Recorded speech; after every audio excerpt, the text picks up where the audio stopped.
Welcome to the Audio Imaginarium. Come on in, weary traveler.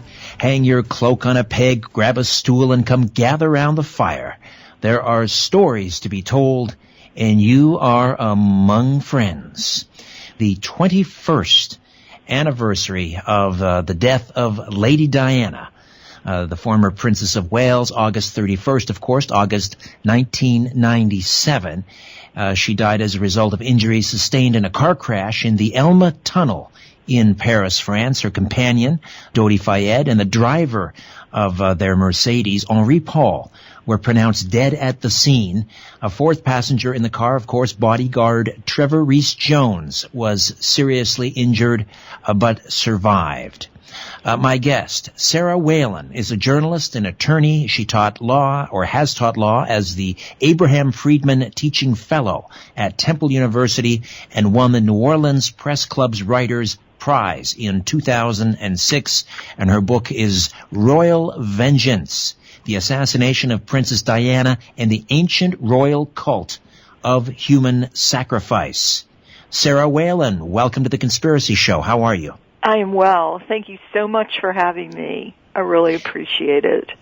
I'm intrigued because I'm not aware of a lawyer actually approaching this subject and then writing a book, because as a lawyer, you're all about the evidence, right? That's correct. You know, a lot of lawyers tend to shy away from controversy, or some lawyers embrace it. I think I go in the middle. I'm much more evidence-driven, but I had been following the Princess Diana saga before she died. And I also have a master's in history, and I was very interested in British royal history. So I'd follow that closely. And I actually, I didn't have a psychic vision or anything, but I looked at the evidence after Princess Diana was interviewed by the BBC on the news show called Panorama. And I predicted that the royal family would kill her as a result of that interview. I mean, I made it half joking, but I was quite serious. I said, I don't think she won't last a year. Because this was the interview where a lot of us, our jaws hit the ground when she said, Prince Charles is not fit to be king. This is correct. And this was a theme that she launched. She made it her mission to ensure that that would not happen. She wanted to sabotage his kingship and put Prince William in his place, with herself as regent or co-regent with Charles's brother, Prince Andrew. That was her plan, and she spoke about it very openly. She spoke about it on Panorama. She was a little oblique on Panorama, but to other people, including newspaper editors who she invited to have lunch with her at Kensington Palace, she made it clear that, this was her mission. It's almost like the War of the Roses, but, modernized so that all this battle between the various houses competing for the throne of the United Kingdom, all this battle is going on behind the scenes, backstage. Instead of being fought, on the battlefield, it's being fought through legal channels and very surreptitiously. Yes. If she had lived a few centuries earlier, she would have been very, very typical, because I think that English power has always been a combination of those factors, battles and the backstory. And this is especially true with women who, historically have not engaged in battle, but they certainly have engaged in a lot of backstabbing, even executing themselves, suffering execution, but also, many women manage to have their own family members executed in order to achieve some particular end. And they were able to do that because there is a very ancient tradition since Paleolithic times of human sacrifice in England among royalty. Fascinating. So if we were to explore the Spencer bloodline, if I remember correctly, does it go back to the Stuart line or even further to the Tudor line? Well, it certainly, Tudors would be considered early. The Spencers itself, it's rather unclear. They're definitely aristocrats. They were sheep farmers. They made their fortune doing that. How exactly they appear is kind of couched in mystery. Diana's father claimed to be from an ancient Saxon line, and that's probably likely true.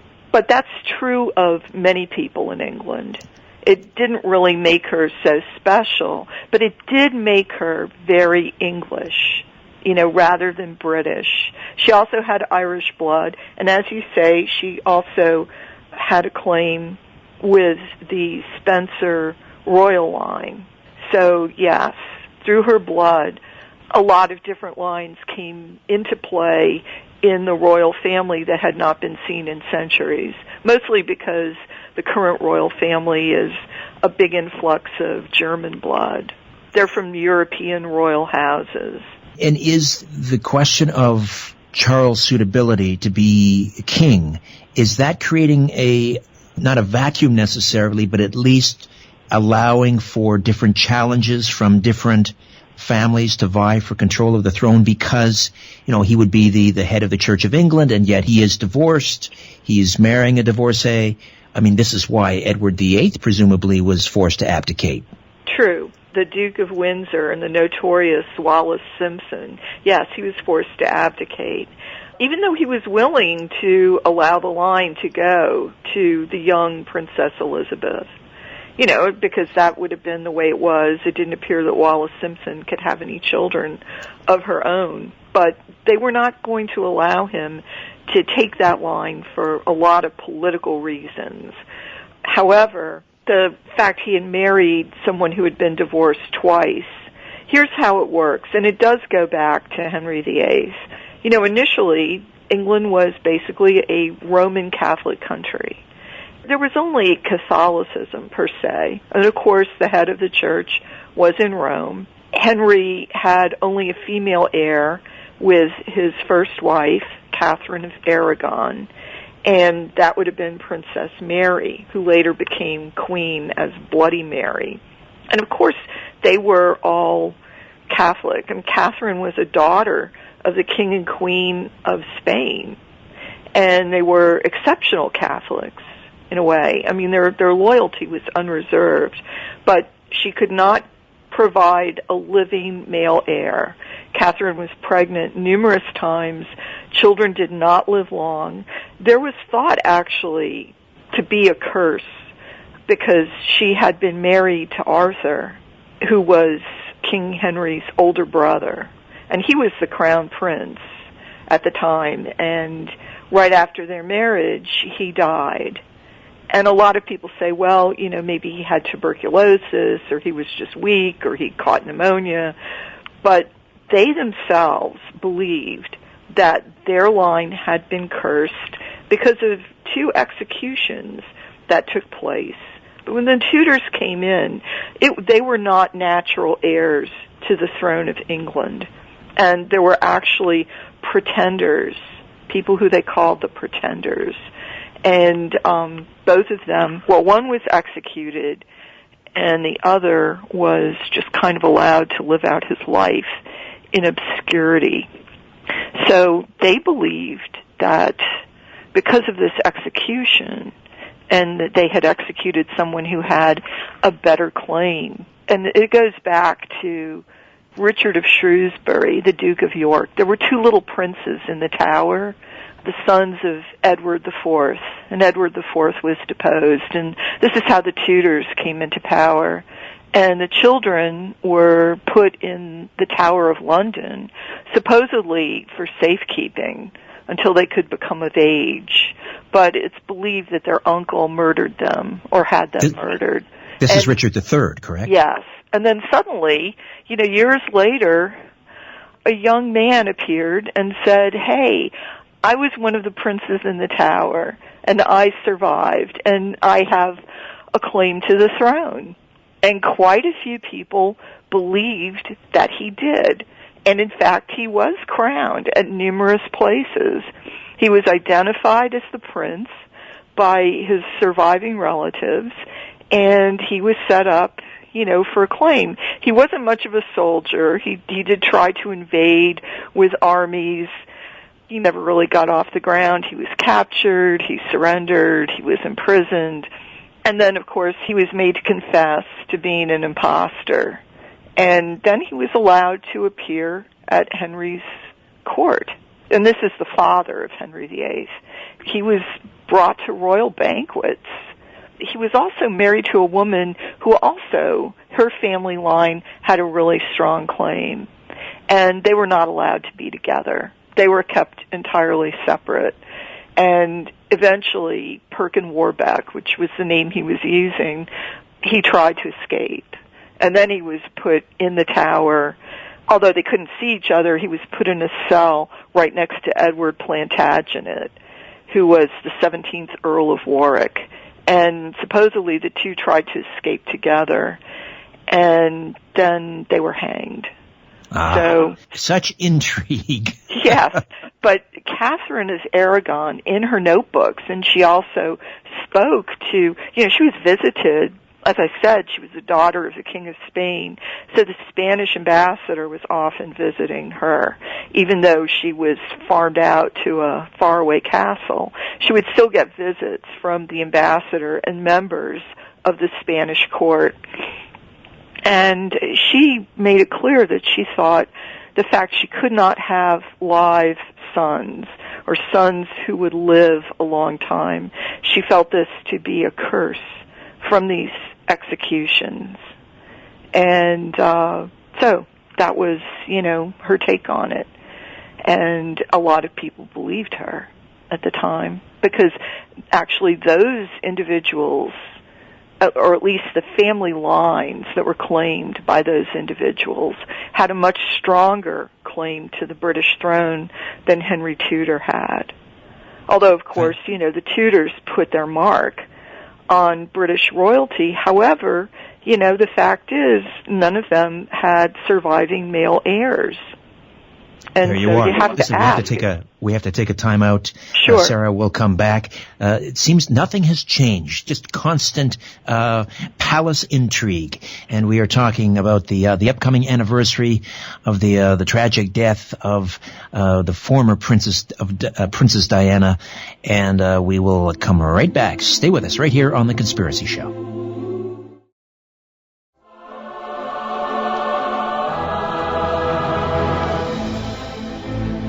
When in doubt, blame the government. You're listening to The Conspiracy Show with Richard Syrett. And we are back. Sarah Whalen is with us, the author of Royal Vengeance. And August 31st, of course, marks the 21st anniversary of the death of Princess Diana. Technically, she wasn't Princess Diana anymore, Lady Diana. Technically, she still was a princess. Oh, really? She was not allowed to keep her Royal Highness address, but she was still Diana, Princess of Wales. So she was like I thought that she'd been stripped of her title. Well, yes and no. She was stripped of the HRH, which meant she could not be addressed as Her Royal Highness. That's reserved for the Queen and her immediate family. Right. But she was still in the royal orbit, and she did still have a title. But instead of being the Princess of Wales, which was a title that was always given to, well, not always, but traditionally, it was a title bestowed upon the heir to the throne. And but she became a Princess of Wales, which meant, that was her title. She was no longer the wife of the heir. Right. Although no longer her highness, or her, I'm sorry, what was her title again? Royal Highness. Right. She's no longer her Royal Highness. Right. She should have been, one would think, as the mother of the mother of a future king. She should have been entitled to more formal type security. Who made the decision to strip her of that? She was entitled to it, and she herself, at least that's the claim, that she did away with her own security. And that seems to be true. And there are a number of reasons for it. You know, some people point out, well, you know, she had quite a sex life. She was very active. She had lovers. And, you know, people were leaking information about it. And she didn't trust her security detail. If you want to take a deeper view, I think she was also afraid that everything she did would be reported back to the royal family, which of course it was. Right. And I think regardless, right? I mean, there was so many eyes on her, so many, I'm sure, phones being tapped, and just spies everywhere. Yeah, and she would periodically tear up her carpets, and, you know, people have written about it, you know, saying, oh, she was paranoid, you know, she pulled up the floorboards, she showed me an electric cord, and you know, I looked at it, and it didn't look like a listening device to me. But I think it's pretty clear that, of course, she was being watched. I mean, they would have been very daft not to watch her, even under the best of circumstances. But she had a series of accidents with her cars, and she believed that her brakes had been tampered with, and she had her brakes checked several times. And, of course, you know, she was close to her butler, Paul Burrell, and she confided in him. And, you know, he would take the car out to have it checked for tampered brakes. They never could find anything. But it wasn't like she was taking it to an independent person to have it evaluated. But she also told Andrew Morton, the writer of Diana, her true story, although he was actually just transcribing her own tapes where she told her own story. But she had confided to him as well that she thought her car had been tampered with, and that the palace was planning an accident that would either kill her or disable her mentally so that she would be institutionalized and Charles would be allowed to remarry. And this was an issue. It's not an issue today because Canterbury, the main Church of England, actually changed the rules. But since the time of Henry the VIII, the rule had been that the monarch was head of the church, the supreme leader of the church, and Queen Elizabeth keeps this title even today, and yes, that the leader of the church could not be divorced. And this is everybody thinks, well, Henry had all these divorces, but he didn't really. He sought to have his first marriage annulled on the grounds that Catherine of Aragon had first been married to his brother, and he found a section in Leviticus in the Old Testament that said, someone who that a brother should not marry his dead brother's wife. But of course, elsewhere in the Bible, it says that you should marry your dead brother's wife and give her children so that your brother's line can continue through you. Right, right. So this was much debated in the Catholic Church at the time. So in other words, had Princess Diana lived, then Prince Charles would not have been able to become king had he chosen to remarry. That's correct. He was willing to not marry. And this was much discussed openly, and of course, they would leak things, and it was leaked prior to her death that Prince Charles had no intention of marrying anyone, let alone Camilla Parker Bowles, even though she herself, after all the information came out, she and her husband, Andrew Parker Bowles, they divorced. And I mean, the interesting thing about that, if you're being gossipy, but it's also very true to ancient English practice. I mean, Camilla Parker Bowles' husband, Andrew, was a Roman Catholic from a very astute, devout Roman Catholic family in England. But his parents were quite close to the Queen Mother. He was a page at Queen Elizabeth's wedding. He was, very tight with the royals, and he actually dated Princess Anne. At the time, there was some discussion that they would marry, but his Catholicism was an impediment. But, it wouldn't have been such a fatal impediment because Princess Anne even though she's second in line, she's second born after Prince Charles, but she had 3 brothers ahead of her, because as a female, she would have gone to the back of the line. Right.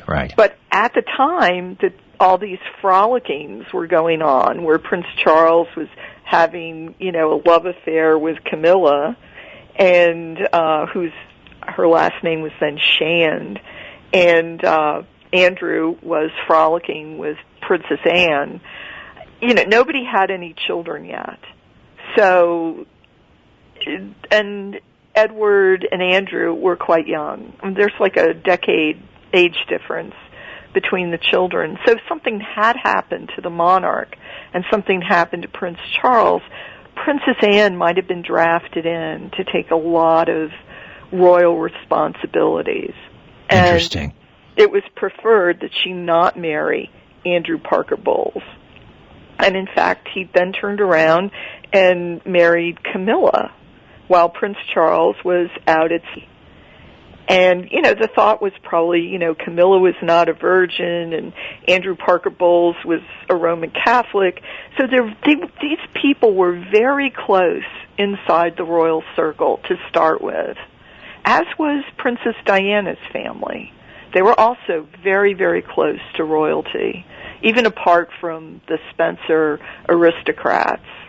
Princess Diana's maternal line was the closest. I mean, her maternal grandmother, was a lady-in-waiting to the Queen Mother. That's really an intimate job. That's someone who basically spends a lot of time with royalty and travels with them. Right, and would no doubt be a confidant. Sure, that's it. They share the secrets. You mentioned Princess Diana writing letters and confiding in people close to her butler, Paul Burrell, that she feared for her life. She also wrote a letter to Scotland Yard, which was sort of just sealed and locked away, and it never came out. She wrote, not to Scotland Yard, she wrote a letter to her solicitor. When she was getting divorced, she had a divorce attorney, and she brought him the letter, and they had a discussion, and her aide at the time, Patrick Jeffson, who's written books about her, and he was there, he was present. So we know that this meeting really happened between her and her lawyer, and she said she feared for her life. And she wrote a note describing what she thought would happen, which was that the brakes in her car would be tampered with, and, this was going to be done so that, the impediment for Charles.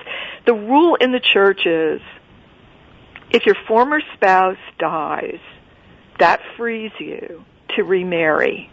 You can't remarry while your former spouse is still living.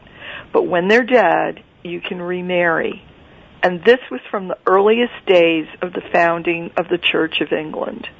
So it allowed for divorce. If you can't stand each other, you're allowed to divorce, but you cannot remarry in the church. And Charles, the question was then, if Charles divorced, could he become head of the Church of England? And the truthful answer at the time all this happened was he could become King of England, but he could not remarry and still be head of the church. And since no monarch had ever not been head of the church after Henry the VIII, it would have been like a black spot on him. So he said, I'm not going to remarry. And eventually, Canterbury they got together and they voted and they changed the law for him. But there had been discussions about it, very early on when problems with the marriage first emerged. But everything has to take place by consensus in the church, and they're very, very careful, because this opens a floodgate, there are local churches. Each individual church within the umbrella of the Church of England has a lot of individual power about whether to marry people in their community or not, to provide them with a wedding service in the church. And I know a lot of people who are divorced even despite this change in the law, they can't get a church service. They often have to go to a different parish, sometimes across the country, to find, a local Anglican church willing to marry them. Is it fair to say that had Princess Diana lived, and Charles were to become king, it could have caused some sort of a constitutional crisis? Yes. She was plotting to create a constitutional crisis. And she made it really clear. She met with members of the press all the time. That was why, that's why they had the Andrew Morton book. That's why she went on Panorama. And it was after Panorama, I said, well, for sure the divorce is going to go through now. I said, but they're not going to stop at the divorce. They're going to kill her because she is too vengeful. And they're not going to, what she said really endangered the crown. And she was very aware of what she was saying. And, she would periodically go very far. She had an impulsive streak, maybe a little bit of, some psychological issues. Everybody's got them, but certainly someone in her position, she felt very persecuted. And, she was not going to let it go. She was quite determined to take this road. And right. there is an anti-monarchical group in England. A lot of people are fed up with the royal family. They think it's anachronistic, and they don't like paying for it. And they don't like the fact that the royals own so much real estate. The Queen's holdings, the extent of them, are not even known.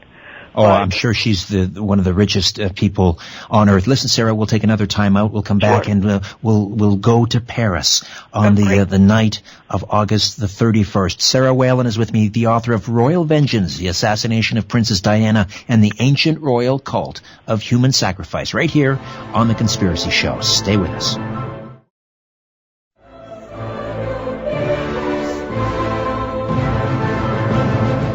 The truth is not out there. It's right here. The Conspiracy Show with Richard Syrett from Zoomer Radio. We are back with Sarah Whalen, the author of Royal Vengeance. So let's go to the night of the crash. I just want to clarify one thing, just so there's no confusion on the letter to Scotland Yard. Like I said, that letter went to Mishcon de Ray, who was her lawyer in the divorce. And he was very shocked, but he put it in a safe in his office. And it wasn't, then he brought it to Scotland Yard, and they put it in a safe, and it didn't see the light of day until, the issue came out. And, of course, Paul Burrell produced his copy of the letter. And, there were 2 inquests prior. Right. And the letter never came up until the third inquest. So I just wanted, you were right, Scotland Yard did sit on the letter, but it was initially written to her lawyer. And by that time he had died. So, had it come to light during the inquest, would it have changed anything? Sure. It was explosive. It was, it's in her own writing. It's in her own handwriting. And she says, that he's trying to kill her. And he's going to kill her through a brake accident and with her car. That's going to supposedly cause serious head injury. To me, the most interesting thing about the letter is she doesn't seem to think that they were going to kill her outright. But they were certainly, the motive to kill her was very strong. I don't think she quite understood it. So Paris, they fly, she and Dodi, or she meets Dodi, I guess, in Paris. She flies in from Sardinia the night before. They were together. They were together, all right. Yes, they'd taken a cruise on the Jonicow, which was this spectacular yacht. and I think it was their third cruise together. And so it seemed like they were getting very intimate. And I looked at all the evidence, which, your viewers can look at it too. The inquest, the Scott Baker inquest, is still online, and you can Google it. And they have all the testimony day by day. You have to hunt a little bit to look for the photographs, but it's a very good source for just about anyone. I highly recommend that they do that if they have any questions. Right. This is a short segment, so we'll start this conversation and we'll carry it on afterwards. But so they're at the Ritz Hotel, right? Which is owned by Dodi's father, Muhammad al-Fayed. Right. Now, and Henri Paul, his role is what? He was head of security at the Ritz, right? Right. He was basically a security man. He was not a professional driver, although on this particular trip he did drive. He drove a decoy car, and he put himself in on the night of the accident because the regular driver had been released to go home. Well, this is interesting. So yes, at the last minute there's a change of plans. Who makes Correct. the decision to take a decoy car and go through the Elma rather than where the other route? Well, they were blaming Dodi. I mean, because al-Fayed had a security detail, Kez Wingfield, and I'm sorry, just drawing a blank here. The guy who went through the windshield, Trevor Rees-Jones. Right. They were Muhammad al-Fayed security employees. I might add that they were also former British commando soldiers. Yeah, just about all of Muhammad al-Fayed's personal security had some kind of combat training and experience. So there are a lot of links with intelligence groups, with military groups. It's very shadowy situation. So the regular car suddenly is switched out because it has Right. some problem. The new car comes in, no seat belts. And no tinted windows. No tinted windows, new driver, Henri Paul, and they choose a new route through the Elma Tunnel where the security cameras of all nights, coincidentally, that one night were not operating. Right. Now, it's unclear. I mean, clearly there was an aim. I believe that the aim of security services was to force them into the Elma Tunnel, where all the security cameras had been disabled. I'm not sure if Henri Paul knew about this or not. I mean, Henri Paul definitely had ties to intelligence groups. He seems to have been a very low-level, not a formal officer. He was a local person who had ties, and he was probably paid for services. He was a quasi-professional, but someone you'd consider like maybe a contract worker. They may come along and they'll say, hey, there's a sheikh staying at the hotel, and we want a bug put in his room, or we want to know what time he's leaving, or we want to know who he's meeting in the bar. And Henri Paul would supply that information. When he died, he had a large amount of cash on him. He had thousands of francs. And he also had hundreds of thousands in his bank accounts, and he had more than one account. And given his salary, there was really no way that he could afford that.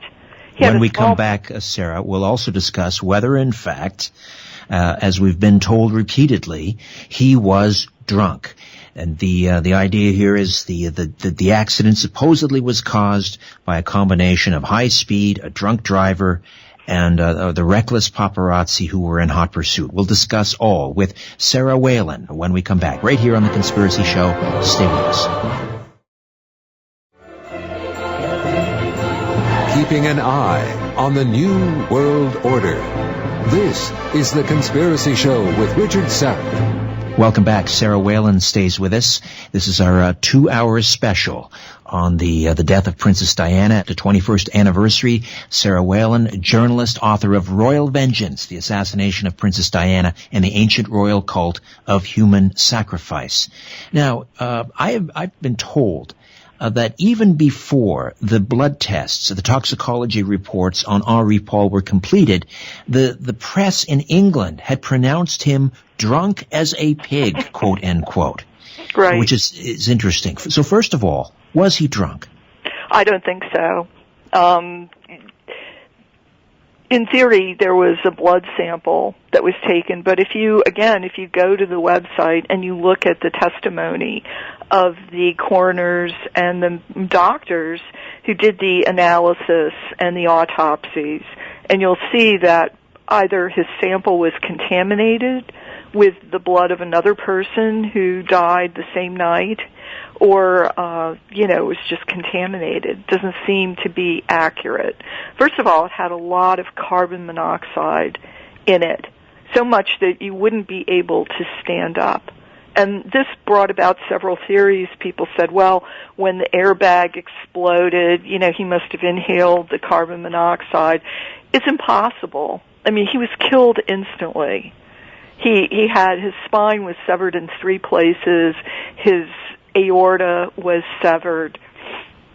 And people discounted that theory. Medical people said no, he didn't inhale any carbon monoxide.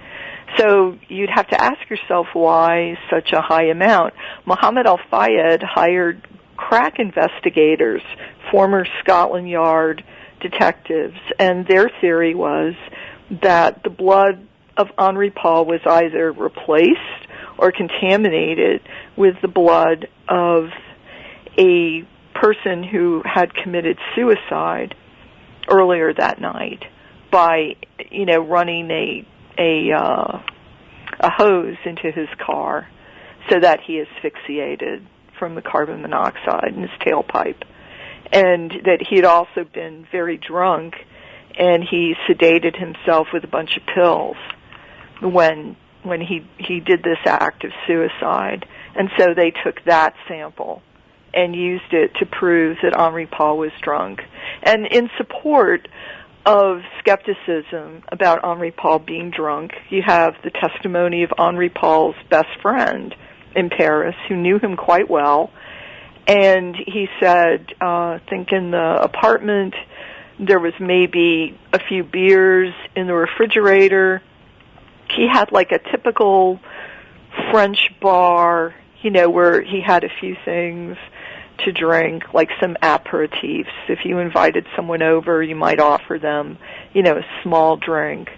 And that 2 days later, when they had to prove that Henri Paul was a drunk and an alcoholic and he'd driven drunk, he went back into the apartment and he said that someone had come in and loaded it with all kinds of alcohol, every kind of conceivable, strong spirit, things that Henri Paul never drank and certainly didn't have in his house on a regular basis. Remarkable. So, yeah, his friend believed that the police had come in and planted these things, because by that time they did have access to the apartment, and they had to, try to bolster the theory that, this was just a tragic drunk driving accident.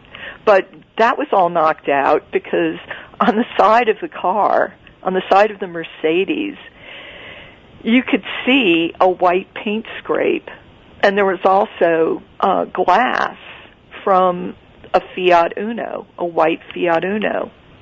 And, Right. Eyewitness testimony is not hugely reliable, especially when things are happening so quickly and it's such an important person. But the testimony is pretty consistent that right before the Mercedes reached the Alma Tunnel, there was a white Fiat Uno that was just kind of dawdling, barely even moving. And then once the Mercedes came in behind it, the Fiat Uno started blocking the Mercedes and edging it. And in fact, not only is there the scrape on the side, and we know that the right rear view mirror of the outside mirror of the Mercedes was torn off by impact with the Fiat. But there's also a scrape from the Fiat Uno's tire onto the right side front Mercedes tire, which indicated that it pushed the car into the 13th pillar of the Alma Tunnel. And right. This was established by impartial experts at the inquest. There's no doubt that the Fiat Uno caused that wreck. And Henri Paul he wasn't going too fast. He was exceeding the speed limit, but that's a pretty common occurrence throughout the world. It's an especially common occurrence in Paris. And unless you come into contact with a car that intentionally is pushing you to the left of the roadway so that you are going to run into one of these pillars, and the pillars aren't round, they're pointed, they're like square pillars, they're highly dangerous. Had the Mercedes hit the wall of the Alma Tunnel on the right side, very likely everyone would have survived the impact, even without seatbelts. But the whole G-forces impact of hitting the pointed end of the pillar in that way is what caused the deaths. Right. And certainly go ahead. Sorry, the 13th pillar, that can't be a coincidence. And a lot of conspiracy theorists make a big deal, over the number 13, and that, this was all intended and has an occult significance. I don't deny that. That's entirely possible. The royal family has had occult dealings for centuries, and it wouldn't surprise me at all that it has significance. And people say, well, how could you be so precise about doing this? But I don't know. I think if you saw it in a movie, you would believe it in a heartbeat. I mean, there are films that have conspiracy plan-outs that are certainly infinitely more complex than this one. It's a military operation. It is. Military precision. And they had a witness, Richard Tomlinson, who was very insistent that this had been that it was not a dry run, but it was a run of a previous military operation that was aimed at assassinating Milosevic, who, at the time was a thorn in everybody's side when we were having a lot of wars in Eastern Europe, small wars that were very destabilizing. And the idea was they were going to transport Milosevic, follow his motorcade, and take him out in a mountain tunnel where nothing could be seen, even by satellite, and they were going to push his car into a similar pillar.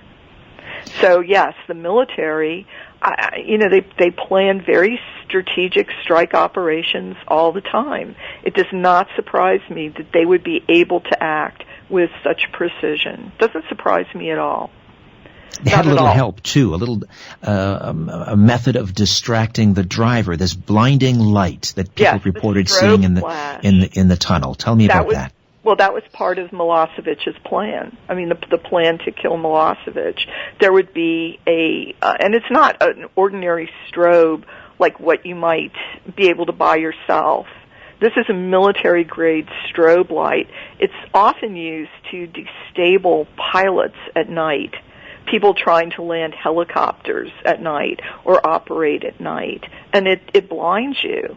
It blinds you for several minutes, so that if you are driving a moving vehicle, you're very likely to lose control of it. You absolutely cannot see where you're going. And so there were witnesses who said when the Mercedes took off with Dodi and Diana and the bodyguard in it, that, it made various stops around the Place de la Concorde.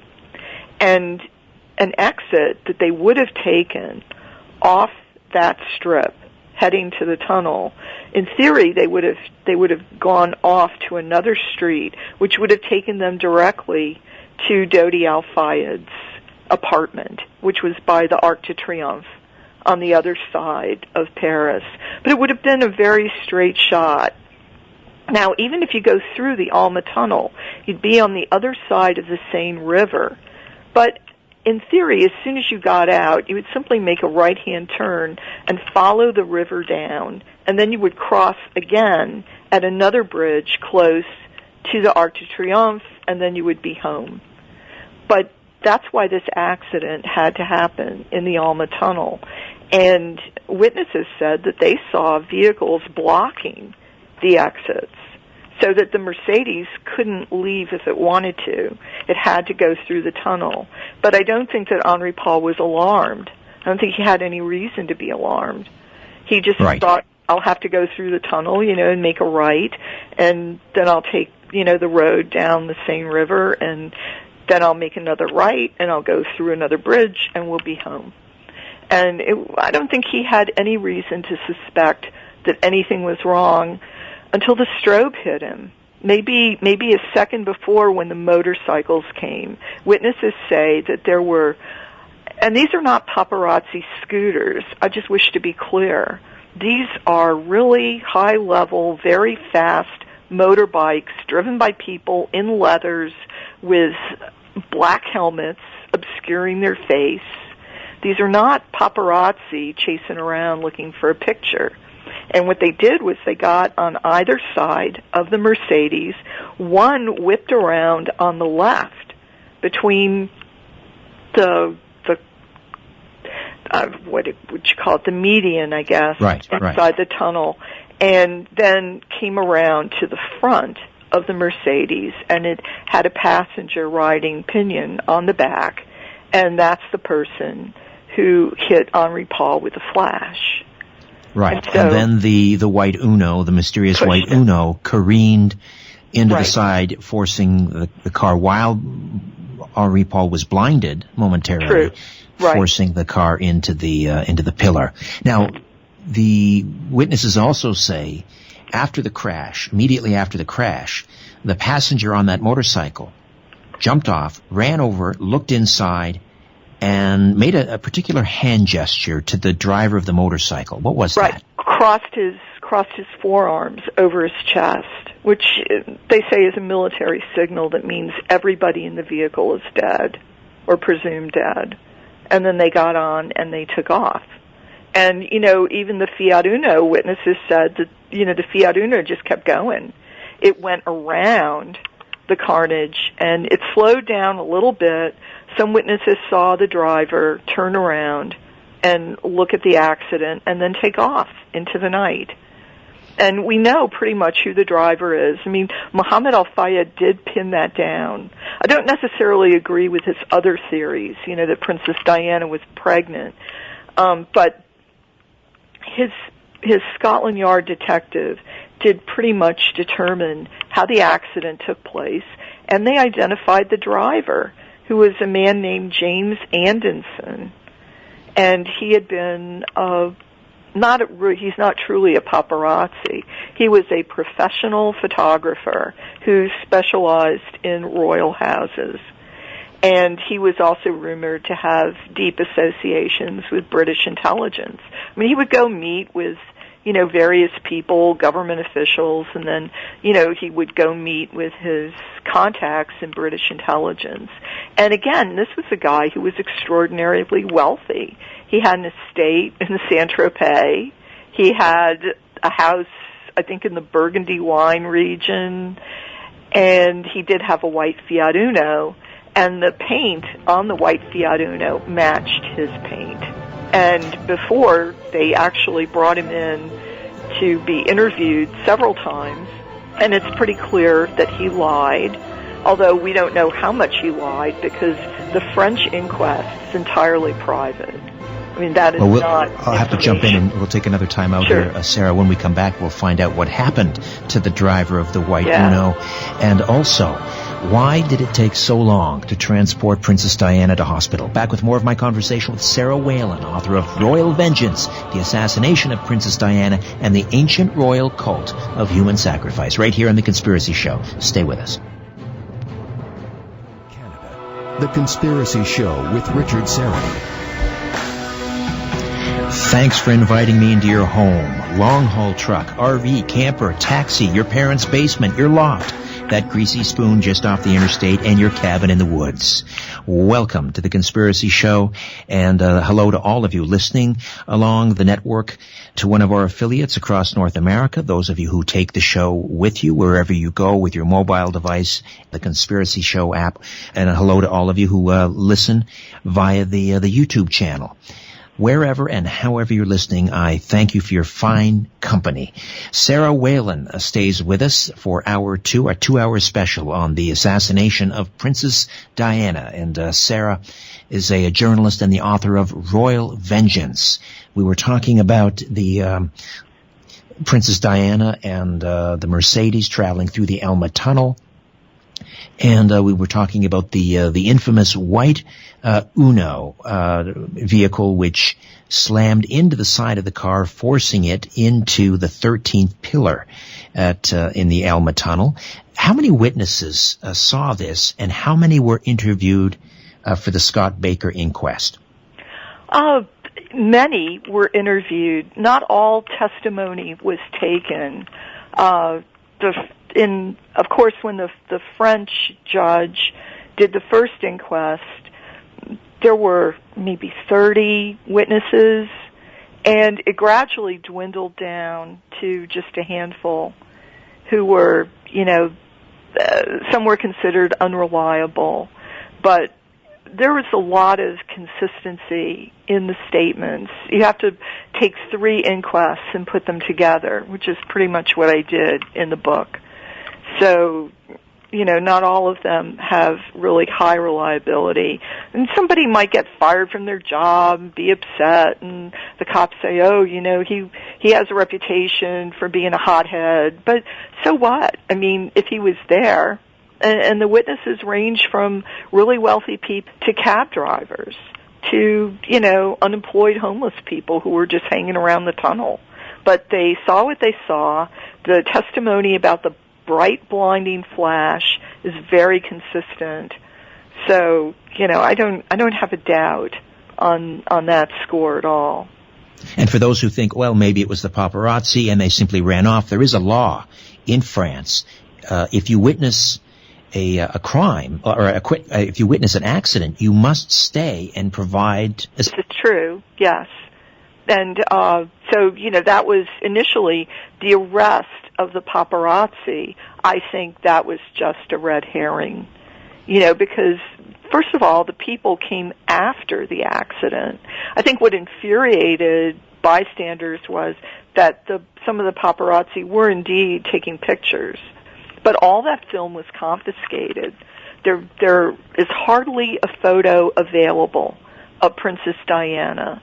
There may be 2 in the car, and all the film was confiscated. And what's really interesting is that James Anderson, the guy who owned a white Fiat Uno, whose paint matches the paint in the accident, he claimed not to be in Paris on that night. But it seems, in fact, it's very likely he was, because he left from Orly Airport the next morning. He made sure I think he went to Corsica for 4 days, immediately after the accident, just hours after. How did they put the finger on Anderson? How did they identify that he was the driver? It was identified by a detective hired by Mohammed Al-Fayed. And that was really the key to just about everything. One way it was, he was known. He was a known personality, but he gave statements to the police saying he hadn't been anywhere near the Paris tunnel. But then he told close friends of his that he had been in the Paris tunnel that night. He also told people he had photographs. He further told several people that he was going to collaborate on a book. And all of this came out. And, he was busy denying these things to the Paris police, but people were saying no. I had a conversation with him, and he said that, he had these photographs, he wants to write a book, he wants to make some money, and he knows what happened. And next thing you know, James Anderson disappears, and then he's found dead, burned to death, not in the white Fiat Uno, but in another vehicle that he owned, in a very distant field in France, in the middle of nowhere, that's actually owned by the military. Doors were locked from the inside, and the firemen who came, there was a burning car, so the fire department was called, and a fireman came out, and he said he saw 2 bullet holes in Anderson's forehead. Right, you can shoot yourself once, but you very likely can't shoot yourself twice. Right. And everybody tried to discredit the fireman, but, he stuck to his guns, and he said, I deal with all kinds of accidents, and I've seen bullet holes throughout my work, and these were bullet holes. There were a lot of theories that, if your body gets too hot, a hole will form in your head and your brain will shoot out. I mean, it was pretty wild stuff. But the fireman was quite insistent on what he saw. And of course, Anderson was burned completely to a crisp, and because nobody could get in the car. And why would they have chosen James Anderson to drive the vehicle that forced Princess Diana's Mercedes into that pillar? Why him? I guess because he was willing, and he had these ties with British intelligence. They chose people who were expendable, and they didn't fool around. I mean, I think that the plan was probably to wipe out close witnesses. You couldn't do it immediately. I mean, Henri Paul died on impact. So he's not going to be a factor. And it's predictable in an accident like that. This is just physics. This is G-forces. The people on the left side of the vehicle all died very instantly, and that would be Henri Paul and Dodi Al-Fayed sitting behind him. I mean, their aortas were severed. Now, on the right side, you have less of an impact. And, all of them, if they'd been wearing seatbelts, they all would have lived. And a lot of questions were raised about the seatbelts, but assuming that the seatbelts were disabled, I mean, Trevor Rees-Jones went through the windshield, and in a way, it's lucky he did.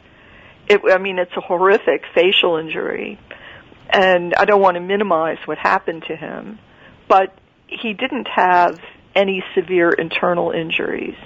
Princess Diana was spun around in the back seat, and her aorta was not severed. She had damage. She had a tear in her pulmonary vein, which is, that will kill you, but it's a much slower bleed than the aorta. The aorta is almost always fatal. Right. You're going to die within 4 minutes. But the slow bleed, she could have stayed alive for hours, and she did. And if they had gotten her to the hospital within what they call the golden hour, the first 60 minutes of impact, then you have a better than 50% chance of living. And I think was she conscious? Do witnesses report that she was conscious and speaking in the back seat? Yes, she was talking. Her eyes were open. And then various things were done to make her less responsive. All of a sudden, there just always happens to be these do-good doctors. Frederic Maillet is a French doctor, and he's supposedly just serendipitously traveling on the opposite side of the Alma Tunnel. He sees the accident. He pulled over. He's with a companion who's American, doesn't speak French, not too sure what's going on. And for a guy who is supposedly a professional emergency services physician, he didn't have a medical kit in his car. This came out at the inquest. It's the law. He's supposed to have it. He's paid to have it. All he had was a blood pressure cuff and an oxygen mask. And when they put the mask over her face, she stopped talking. But witnesses say she spoke. Now, of course, they're French. She's speaking English. They don't fully understand what she's saying, but one fireman in particular saw that she was rubbing her stomach. I mean, this is one reason for the pregnancy rumor to be so persistent. She was rubbing her stomach and indicating that she had something to protect down there.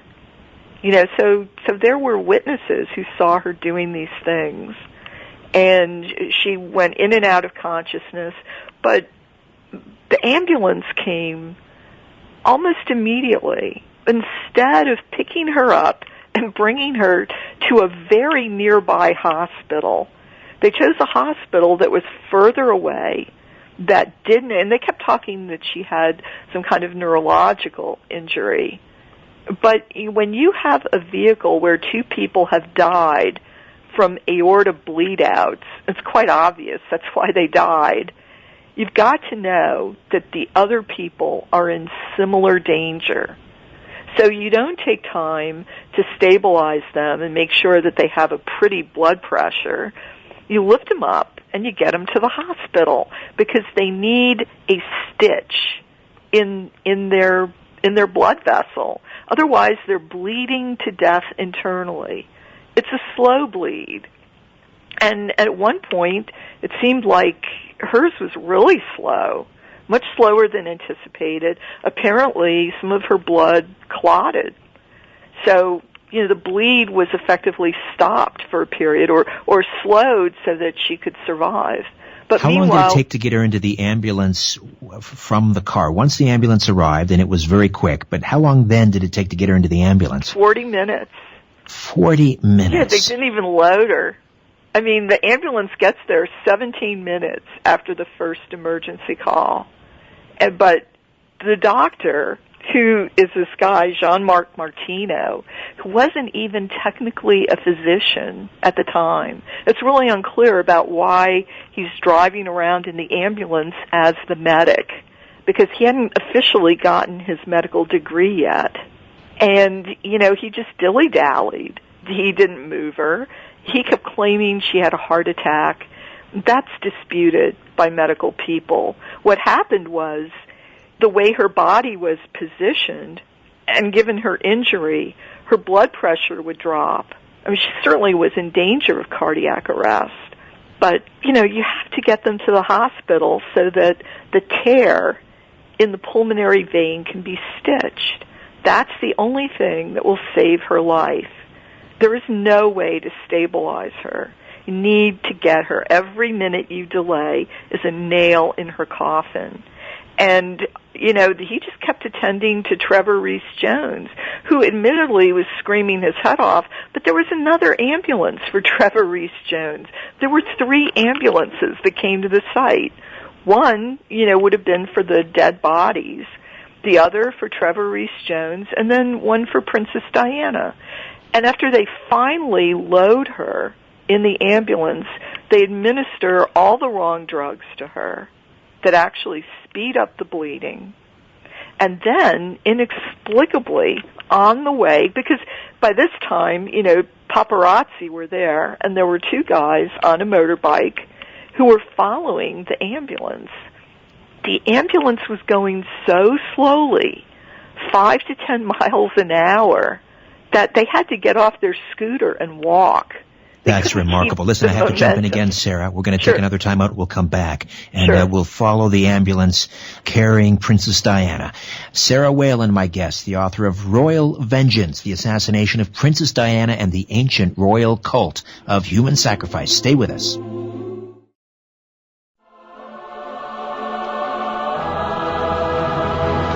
When in doubt, blame the government. You're listening to The Conspiracy Show with Richard Syrett. And we are back with Sarah Whalen. Royal Vengeance, the Assassination of Princess Diana and the Ancient Royal Cult of Human Sacrifice. You said that they started administering drugs to her in the ambulance en route to hospital that were speeding up her bleeding. How do we know this? How do you know this? The doctor himself has testified about what he did. He's testified under oath several times. He was found, the last inquest, they had to track him down to Germany. He's a French doctor, Jean-Marc Martineau. And he testified under oath about what he did. And it was completely the wrong thing to do. Several heart surgeons have written about it. In fact, I think Dr. John Ochsner of Ochsner Hospital in New Orleans is a very famous medical family. He's gone public with his view that, he didn't say she was killed deliberately, but he said that they did everything wrong. And it seems so unlikely that they would be so incompetent. And I mean, the hospital was so close. Even the one they chose, which was not a place that would have had a specialist for that kind of heart surgery easily available, she still would have had a shot at Pitié-Salpêtre. You could have lifted her in a fireman's carry, and you could have walked her to the hospital faster than the ambulance got her there. In fact, at one point, when they're just feet away from the hospital on the other side of the street, the ambulance just stopped. And the reporters saw, they assumed it was the doctor, a guy in a white coat, get out, open the back doors, jump in, close the doors, and then the ambulance began rocking back and forth. They were just horrified. They had no clue. How long was it pulled over? 10 minutes. Again, you could have just walked her across the street. He kept saying initially, he kept saying he had to do some kind of very delicate procedure. But, that's where his testimony breaks down. Then he just kept saying, that the blood pressure was so volatile, he was afraid that hitting any bumps would instantly cause her death. And, a lot of people supported this view, including Diana's own family. Initially, the Spencers supported this view. They didn't later, but initially they were gung-ho on it. They had also been led falsely to believe that she had irreversible brain damage, which just was not true at all. Her brain was fine. She didn't have neurological damage. Eventually you will if you don't get enough oxygen, but the accident didn't cause that. And that's confirmed by the autopsy? Yes. That's just not even, that's just hokum. And, the Spencers, I'll say this, they're aristocrats, but they're not particularly intelligent ones. They don't have medical degrees. They barely get out of college. They're not brainiac people. And their whole life is pretty much supporting the crown. Even her brother, who made, this really very pointed eulogy at her funeral, and he was vastly applauded for it, and he was considered very insolent to the royal family. But he didn't have a clue about how his sister died. If he had, he would have been a lot more outraged. He was just furious that they took her title away from her. And then he blamed the press. But the press had nothing to do with this crash, although they were all arrested. And that was simply to confiscate all their film. And even Anderson, after he died, the office where he worked was raided. Supposedly thieves came and stormed the office, and they were all wearing balaclavas, these black ski masks. They shot a security guard in the foot. And basically, they just grabbed all of Anderson's computers, his hard drives, anything that would have had photographs on it. And they took that. They left art treasures worth thousands of dollars, Lalique crystal, all kinds of antiques. They weren't after anything of value. They wanted to get those pictures. And several other editors reported break-ins, while they were in the house. If Anderson's driving the White Uno, how is he able to take photographs? I don't think personally he had photographs, but he probably knew people who did have photographs. And Anderson was again, these are not super duper intelligent people. They may be an intelligent operative because of who they know and what they know, But, time passes. You think you've eluded the French police. You think you've outsmarted them. And Anderson probably did, or the French police just made, they weren't going to work that hard. If you follow Mohammed Al-Fayed, the French security forces were colluding with the British intelligence forces to create this assassination. So not everybody is fully in on the deal. Not everyone can see the big picture. But just assume that Anderson thinks he's eluded French interest. So now he's feeling kind of cocky. And this was very much Anderson's personality. He was brash. He was kind of a bore. If you look at photos of him, he looks like a prize-fighting boxer. He's a rough guy. And he may have just thought, well, I can get pictures. Right. Or the alternative is he wasn't driving. It was his car, but he was in the car. That's and a possibility. Maybe he did squeeze off some pictures. Let's go back to the hospital. Sure. And she arrives somewhere, around 2 a.m.? Just after 2? In the morning. She was dead. She was already dead. They made a good effort. They opened her chest, and of course, the chest was filled with blood. So all her blood in her system had basically gone into her chest. It was full. So they had to transfuse her. They had to give her new blood. Supposedly they didn't know what her blood type is, which seems bizarre. She's one of the most famous people in the world.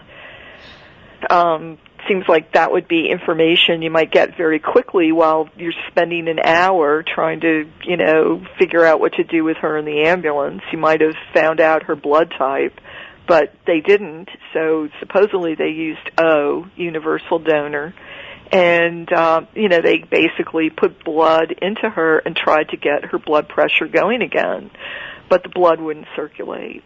And then they took her heart out and massaged it in their hands. And they tried for hours. Those doctors were completely legitimate.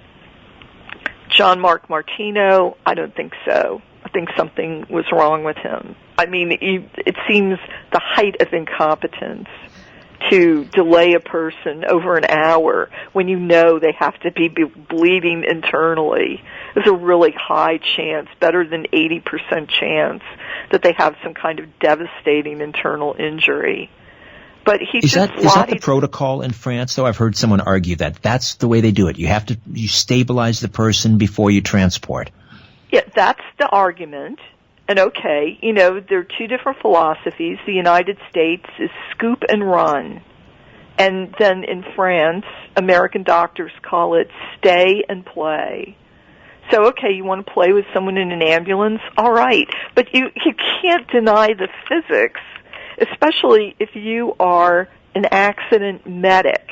This is your specialization. 2 people on the left side of the vehicle are instantly dead. The other one is barely conscious. You have to assume that everyone in the car had a similar impact with G-forces. And none of them have belts on. So something has to be wrong with her internally. And they knew it because her blood pressure kept going up and down. And it doesn't matter what kind of drug you give her to momentarily pop the blood pressure up. But popping the blood pressure up means it's going to be really hard to operate on her if you do get her to the hospital in time. You add in a complication. So either Jean-Marc Martino was incompetent, which is entirely possible, I'm not denying it, or he's really devoted to the French stay-and-play method where you try to stabilize someone. But like I said, this goes against what you observe about the accident with your own eyes. You're there. You see 2 people are dead. and you know the nature of the accident is an impact accident. You have to rush this person to the hospital. You can do a lot of things in a French ambulance. I'll grant you that. But the one thing you can't do is open heart surgery in a French ambulance or any ambulance. Right. You have to be in a surgery with surgeons who are going to do this, and that involves getting her to the hospital very quickly. 2 a.m. That's crazy. She's already dead. Stopping the ambulance has never been explained. And this was the thing about the inquest. If he had been in an American court, I don't think he would have walked out alive, really. I mean, the American way of questioning a witness is very aggressive. You are very fact-driven, and you pound your point home. And if you look at the inquest testimony, it's like these English people, they're sitting around drinking tea and eating crumpets and being very overly polite with each other. And I'm just thinking, God, this is why nothing got done. And then not to call Prince Philip. They have numerous witnesses, and you may not like them, like Simone Simmons, who is a psychic. But she was a friend of Diana's. She says she saw Prince Philip's letters. She testified about it. Her testimony was never refuted. And she said that Diana feared Prince Philip. There were numerous witnesses. An Argentine dress designer. He's more than that. He's kind of a bon vivant kind of character. And he traveled a lot with Princess Diana. And he took a trip with her, an official trip to Argentina, right after the divorce was announced. And he said they were in the airport, and there were portraits of the Queen and Prince Philip in the lounge where they were waiting in the airport. And that's very typical to have portraits of the Queen and Prince Philip, or at least the Queen. But Roberto Dvorak he said that Diana pointed to the portrait of Philip and said, "He wants me dead." And, she went into some detail about why. And she claimed that he had written her letters. No one ever denied that Philip wrote her letters. And Diana claimed to people that the letters were abusive. She supposedly told Muhammad al-Fayed about the letters as well. But Prince Philip was never called to testify. And the coroner wrote like a 4-page letter, very torturous, explaining that, he had the power to call Prince Philip, but he didn't think it would do any good. He didn't think it would shed any light on anything. And of course, to call the Queen is quite out of the question, because it's the Queen's court. I mean, nobody is going to bring the British monarch into the court. I've got to take another time out. We'll come back and pick up on this. Sarah Whalen, the author of Royal Vengeance, right here on The Conspiracy Show. Stay with us.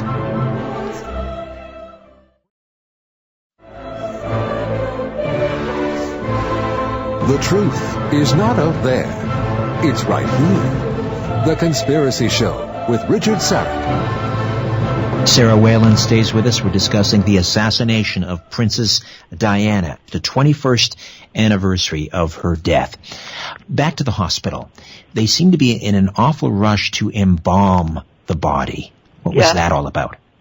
Well, this was interesting because, in theory, they had no right to embalm her. I mean, she was a private citizen, and the only person, in theory, who could order an embalming would have been her brother. But apparently the palace got involved, and they actually sent royal embalmers over. And in the meantime, the French government on its own decided to bring in 2 French embalmers as well. I mean, there was a huge rush to have her body embalmed. The explanation was that, of course, it was August when she died. It was very, very hot, and the hospital, the part of the hospital where she was, did not have air conditioning. So the room was boiling. But it did have a morgue for dead bodies. And why they didn't bring her body to the morgue where it would have been cooled and it would have been perfectly preserved and no rush needed to do anything is a question. But supposedly, Prince Charles announced that he was flying in to see his dead ex-wife and to pick up the body and bring her back to England on a royal plane. And he made sure to pick up her two sisters, Jane Fellows and Sarah McCorkdale. So he had the two sisters with him. And if you look at the photos, you know, it's very telling to me. I try to do a little Kremlinology and look at the faces and see what they might be communicating. I mean, Jane Fellows was absolutely crushed. You could see how emotional she was. But Sarah McCorkdale, who had been initially Prince Charles's girlfriend before Diana, she was much more skeptical. She was very wary in her facial expressions and calculating, as though she was putting a picture together. And, of course, Jane Fellows is married to Robert Fellows, who is the secretary to the Queen. And Muhammad al-Fayed got everybody very excited because he claimed that Fellows was in Paris on the night of the accident and that he had orchestrated the assassination. Ah. And Fellows did testify at the inquest. He claimed, you know, that he was at his country house in Norfolk, and he had some friends with him, and they had gone to a little fair at their local church in the evening. But, you know, again, this is the difference between British and American people. Fellows had been knighted. Fellows was close to the Queen. It seemed incomprehensible to a lot of people that Fellows would do anything wrong. But Fellows hated Diana, I mean, by this time. And Jane was not allowed to even speak to her sister. And, you know, Fellows was first servant of the Queen. And I timed it out. It would have been, I don't know if he was there or not. Al-Fayed claimed to have witnesses who had seen Fellows at the British Embassy. And I might add that the British Embassy is just blocks away from the Ritz-Carlton Hotel. It's very close. And so it's entirely possible that Fellows could have been there. He could have gone to the entertainment at his village church and then just jumped in a helicopter, popped across the channel. He could have been there very quick, and it certainly would have been there long before midnight. Well, does he have the experience, the resume of someone to conduct such an operation? No, he's not an intelligence operative at all. He's a courtier. But the thing with people close to the throne is they do a lot of orchestrating, always. You know, this is what they do, and often they're generational. You know, Fellows was the son of a land manager of the Queen at Sandringham. Usually there's some close tie that brings a courtier into the royal orbit. And ordinarily, they stay there for life. You notice with the new royals, there's a lot of to and froing. There's a lot of courtiers have been fired recently. It's unusual. Usually, something really big has to happen. There's clearly a changing of the old guard, and of course, the Queen is in her 90s. You know, and she's not in the greatest of health. So, you know, there's a lot of jostling. Prince William and Prince Harry have both married commoners. I mean, William has the advantage of marrying a British commoner, an English commoner. But, of course, Prince Harry kind of went off the reservation, married Meghan Markle. It's very sensational. She's divorced. She's mixed race. I think they allowed it, you know, for lots of reasons. But one reason is he's pretty far down the food chain at the moment. Right. Listen, we'll take another time out. We'll come back and finish up. We'll continue to talk about the rush to embalm. What were they trying to conceal? Yeah. And all of that awaits. Sarah Whalen, author of Royal Vengeance, right here on The Conspiracy Show. Stay with us.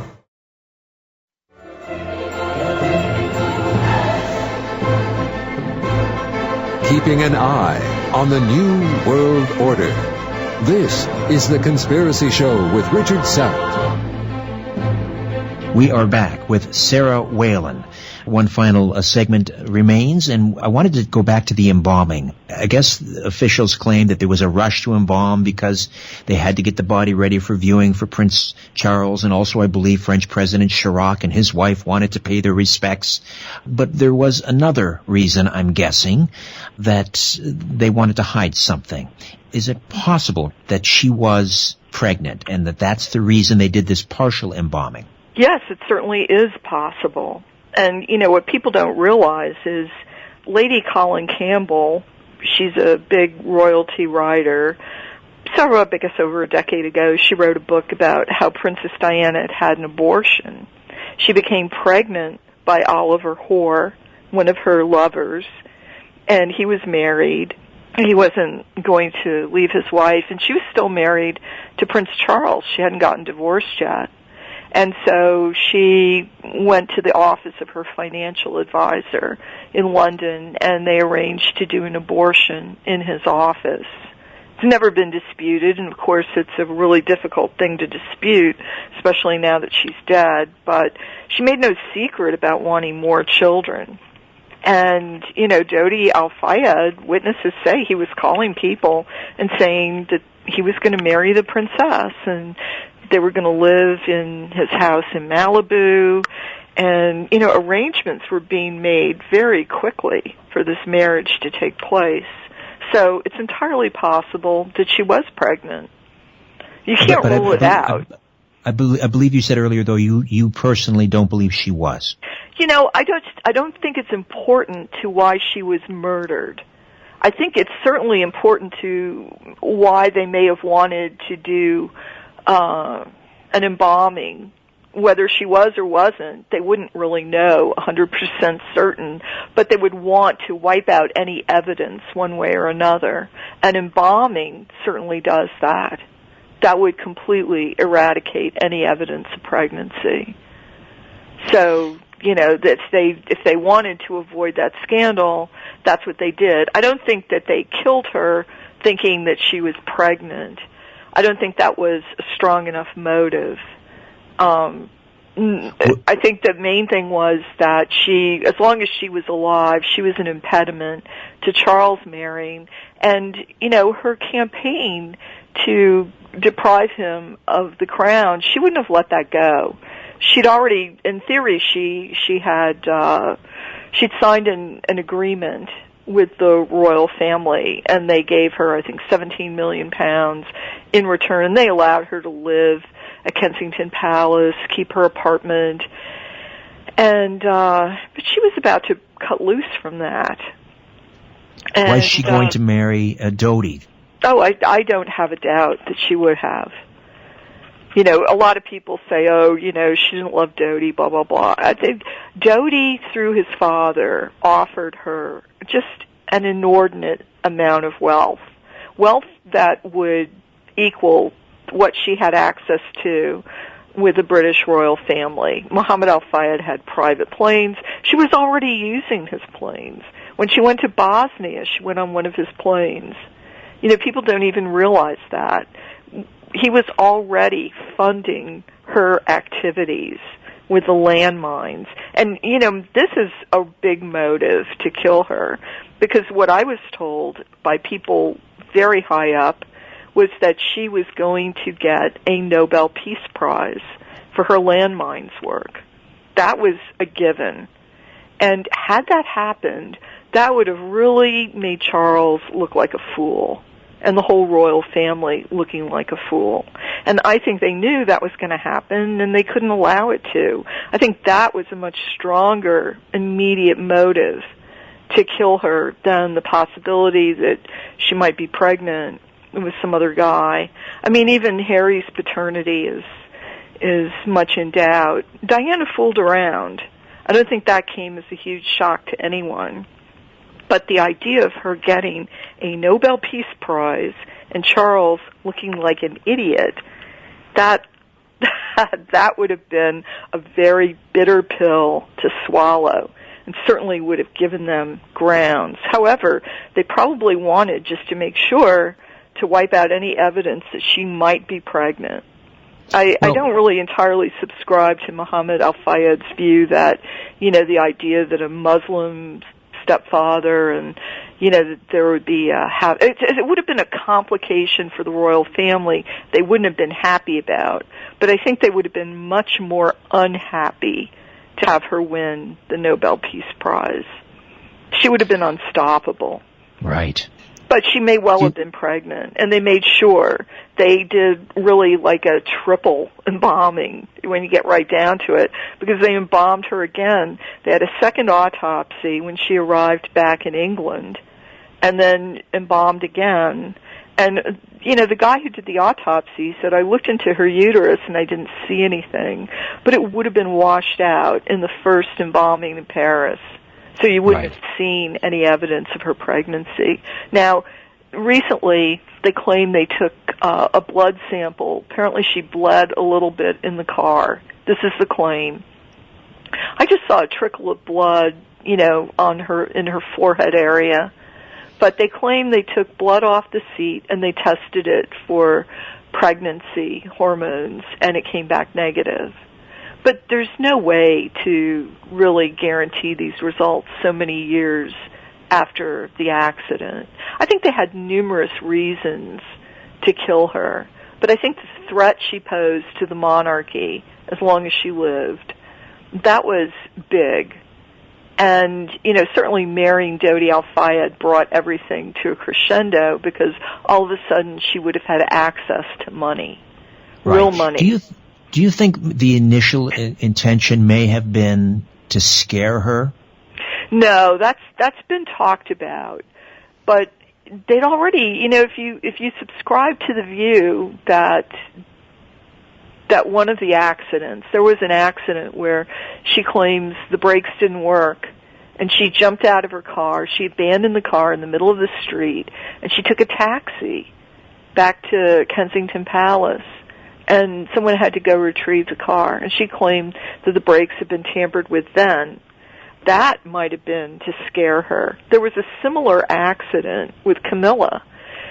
Camilla ran a woman off the road and left the accident. The lady who was in the ditch was rescued, and she complained to high heaven, that Camilla hadn't even come to check on her. But the response is that Camilla may have believed her life was in danger, similar to Diana. Maybe her brakes failed, and she had been told, if anything like that ever happens, you are to run away, get to a safe location, and, try to use your phone. And apparently she was out in the country and couldn't get a signal, so she had to go quite a distance. But, her friends reported that Camilla was exceptionally terrified and thought that maybe someone was trying to kill her. And if you Isn't there an easier way to do this?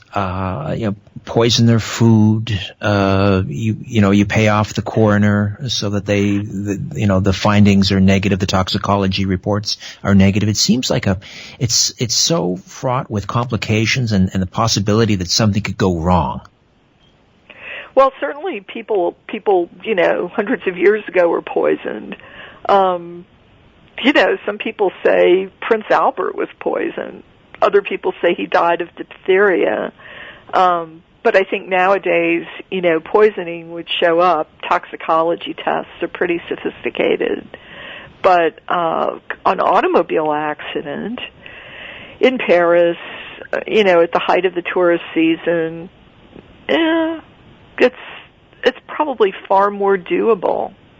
But the difference being that she was in excellent shape. She might not have lived, she might not have survived that long had she not been in such extraordinary physical shape. But she worked out, she was very careful with her diet. I mean, just look at her. Plus she was a big, strapping woman. This is not some tiny, petite person. I mean, she was almost 6 feet tall. She was, right. She was big. Do you think that Harry and William suspect something? Oh, sure. But they can't say anything. If they say or do anything, they'll be out that orbit forever, and their own lives at risk. That much is clear. The royal family is much bigger than one individual. It may be the queen, but it's really a system. It's a big system, and the system is known for eating its young. If the system feels that survival is at risk, it will eat the young. And, frankly, Prince William and Prince Harry, again, royals, they're not the brightest people on the block. They're not astrophysicists. They're not even really capable of earning their own living. I mean, if they had to get a job tomorrow, what would they be? Even their helicopter pilot jobs seem kind of curious. They wouldn't really be able to support themselves. And how do you function as a human being knowing that your father or your grandfather is responsible for the death of your mother? That would drive a normal person to drink. You have to repress a lot. And, of course, they got even in a way. They chose spouses who were problematic. I wouldn't go as far to say unsuitable. But, here's the other thing, too, because it's not just up to them. Aristocrats saw what happened to Diana. I mean, initially, when the marriage happened, aristocrats were thrilled that he had chosen, an English girl, a real aristocrat, daughter of an earl, and that made everybody in the land happy. But then when they saw how she was treated, and of course she wrote this very lurid book, her true story about, suicide attempts, and people were very cruel to her, and Charles had a mistress, and, the average aristocrat has a daughter, and they don't need the royal family anymore. They have their landed communities. It's not like they're dependent on the king like they were 500 years ago, 1,000 years ago. I mean, aristocrats don't want to surrender their daughters anymore to someone who's going to mistreat them. And I think that was communicated. That Diana may have had her faults, but she was very mistreated, and she was sensitive, and she was young.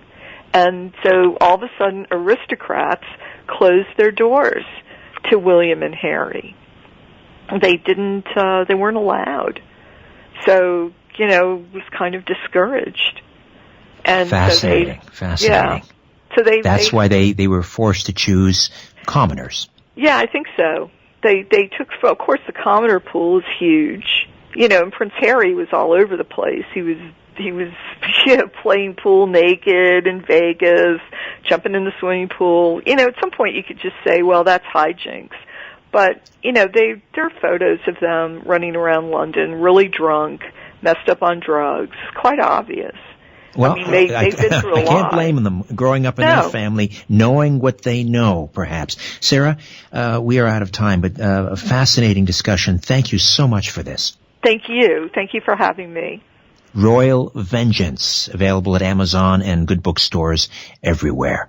All right, that's it for me. My thanks to Ian Robertson, Albert, and Ryan, of course. Back next week with a brand new show. In the meantime, don't be afraid. There's nothing concealed that won't be revealed, and nothing hidden that won't be made known. What you hear in the dark, speak in the light. What I say in a whisper, proclaim from the housetops. Move over, Aphrodite, I'm coming home. Good night.